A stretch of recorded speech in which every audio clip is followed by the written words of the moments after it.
Assalamualaikum warahmatullahi wabarakatuh. Alhamdulillahirabbil alamin wassalatu wassalamu ala asrofil anbiya'i wal mursalin Muhammadin wa ala alihi wa sahbihi ajma'in. Amma ba'd. Saudara-saudaraku,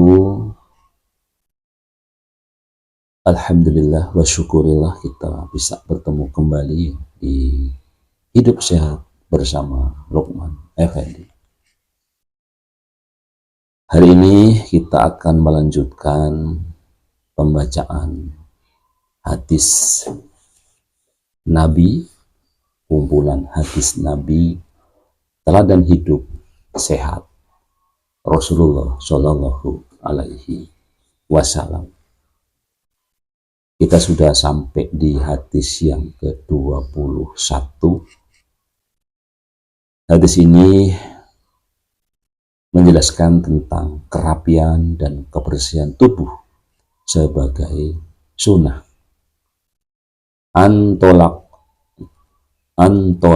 bin Habib qala asratun minas sunnati as-siwaku wa qassus syarib wal madatu wal istinsyaqu wa tawqirul lihyati wa khosul azwar wa nadful ibti wal kitanu wa khalqul anah wa qas dubur.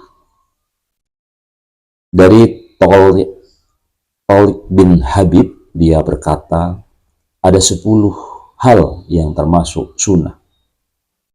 Siwak, memangkas kumis atau jambang, berkumur, membersihkan hidung, merapikan jenggot, memotong kuku, mencabut bulu ketiak, khitan, mencukur rambut di sekitar kemaluan, dan membersihkan dubur.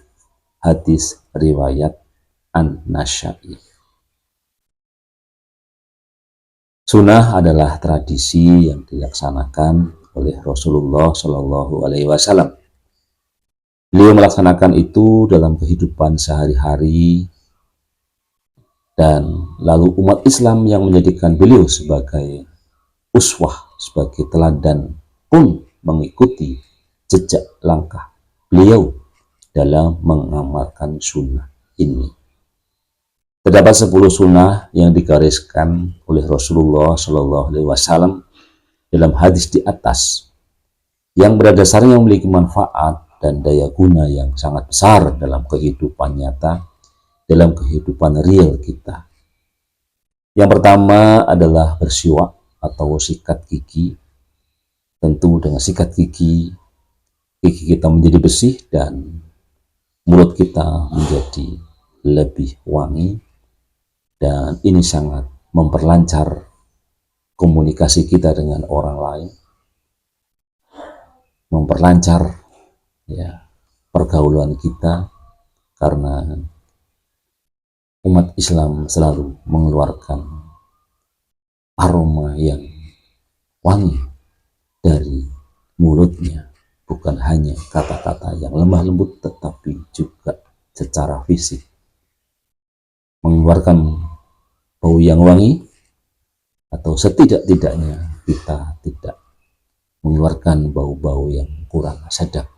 Dan itu sangat berguna di dalam kita bergaul dengan sesama manusia. Manusia siapa saja, ya. Tidak harus orang Islam, tapi juga dengan seluruh manusia. Yang kedua adalah dengan mencukur kumis. Tentu penampilan dan wajah kelihatan lebih bersih dan bercahaya. Dan ketiga, berkumur-kumur dapat membuang sisa-sisa kotoran sehabis kita makan. Jadi anjuran tentang sikat gigi dan berkumur-kumur adalah 2 hal yang layak untuk kita lakukan. Ya, mungkin untuk sikat gigi cukuplah sehari 2 kali, minimal sekali. Sedangkan untuk berkumur-kumur, kita sangat sangat banyak sekali ya. Karena kalau kita berpatokan dengan menjalankan sholat 5 waktu saja, maka setidak-tidaknya kita dalam sehari kita akan berkumur-kumur minimal 5 kali ya. Yang keempat ya, karena hidung merupakan salah satu anggota tubuh yang rawan kuman dan juga potensial menyebarkan penyakit, maka wajiblah hidung untuk dibersihkan, terutama ini menjadi bagian dari tata tertib ketika kita berwudu. Yang kelima, mencukur jenggot di dagu yang seringkali tumbuh tidak beraturan, sebab jenggot tersebut masih perlu dirapikan dan tentu ditata agar kelihatan lebih rapi. Kemudian yang keenam, kuman yang tidak tampak selalu kasat mata, seringkali secara kasat mata maksudnya ya, seringkali menyusup melalui kuku-kuku kita ya, baik kuku tangan maupun kuku kaki, sehingga ini wajib kita bersihkan ya. Dan lebih lagi disunahkan kita membersihkan minimal setiap minggu sekali di hari Jumat ya. Oleh karena itu, sunnah untuk memotong kuku merupakan terapi yang ampuh untuk meminimalisir datangnya kuman ya. Betapa banyak penyakit yang bisa menular melalui sela jari-jari kuku kita. Yang ketujuh adalah bulu ketiak yang kadang-kala mengganggu kenyamanan fisik. Itu juga disunahkan untuk kita potong, kita cabut. Karena disitulah juga menimbulkan aroma yang kurang sedap, dan dengan adanya banyak bulu-bulu di situ, maka aroma yang tidak sedap tadi akan lebih bertahan menempel ya. Hari-hari ini kita sudah ada yang namanya deodoran ya, tetapi tidak berarti dengan adanya deodoran kemudian menghilangkan sunnah ini. Setidak-tidaknya ya, deodorannya tidak jadi lebih boros kan gitu ya. Kemudian yang kedelapan adalah khitan ya, sebagai salah satu sunnah bermanfaat untuk menjaga kebersihan alat kelamin, terutama untuk pria, dan ini sudah dibuktikan ya oleh penelitian di bidang kesehatan. Yang kesembilan adalah disunahkan untuk membersihkan rambut di sekitar kemaluan. Ini juga untuk menjaga lebih bersih ya, tidak hanya sekedar khitan tapi juga rambut sekitarnya juga harus perlu dibersihkan ya, karena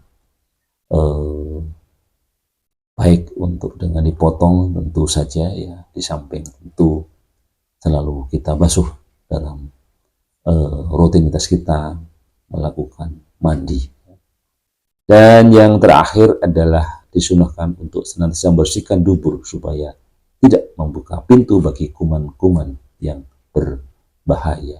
Jadi dalam bahasa kita cebok ya, cebok itu rupanya merupakan juga salah satu tuntunan dari hadis Nabi yang kita sampaikan pada hari ini. Demikianlah ya 10 cara ya membersihkan tubuh kita sebagaimana tercantum dalam hadis yang ke-21 tadi. Bagaimana kita menjaga kerapian dan kebersihan tubuh sebagai bagian dari sunnah-sunnah Rasul. Assalamualaikum warahmatullahi wabarakatuh.